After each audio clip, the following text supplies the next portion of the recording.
Ethan Peck, l'interprète de Spock dans la série Star Trek, Strange New Worlds, dont la seconde saison vient de débuter sur la plateforme Paramount+, est le petit-fils d'une légende du cinéma hollywoodien.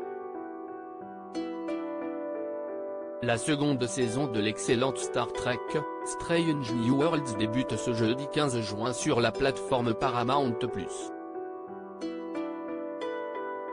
Dans la droite lignée des précédents, ces 10 nouveaux épisodes se révèlent emmenés, rythmés, pleins d'aventures, totalement dans l'ADN originel de Star Trek. Ils peuvent aussi compter sur une impeccable distribution menée par Anson Mount, Rebecca Romijn et Ethan Peck.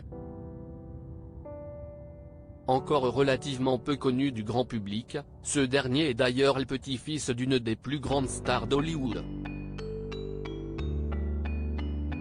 Star Trek, Strange New Worlds, quel personnage joue Ethan Peck dans la série? Après le regretté Leonard Nimoy, disparu en 2015, et Zachary Quinto, Ethan Peck incarne un personnage mythique de la franchise Star Trek, Spock.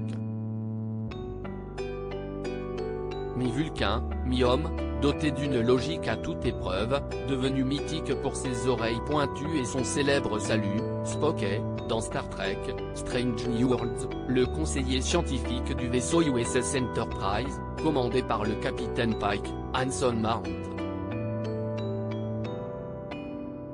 Star Trek, Strange New Worlds, Ethan Peck est le petit-fils d'une des plus grandes stars hollywoodiennes âgé de 37 ans, Ethan Peck est le fils de Stephen Peck qui n'est autre que le fils de Gregory Peck.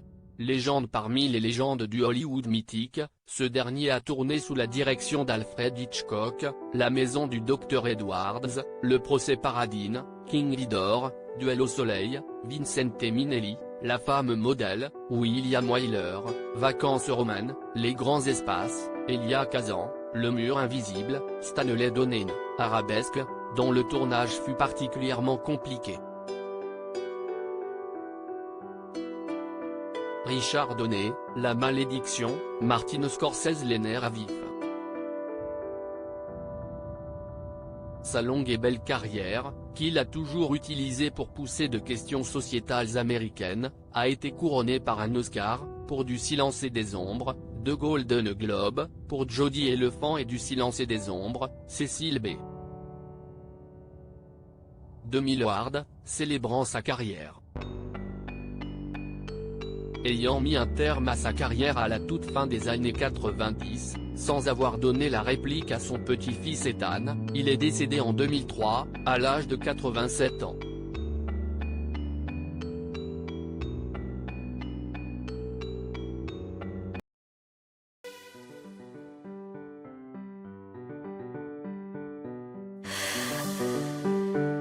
나